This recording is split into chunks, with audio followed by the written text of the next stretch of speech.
Hello everyone and welcome back to our channel. In today's video, I'll show you how you can use free hit on your FPL app. Let's get started. For that, first of all, you want to go ahead and simply open the Fantasy Premier League application in your mobile device.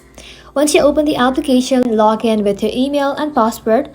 Once logged in, you want to go ahead and simply tap on Fantasy at the bottom of your screen. From there, you'll then be able to find transfers. Tap on transfers. This is where the magic happens.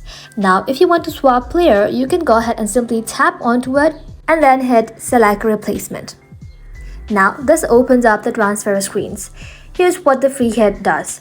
For one game week only, you can make unlimited transfers without losing any points. At the end of the game week, your squad will automatically reset back to how it was before.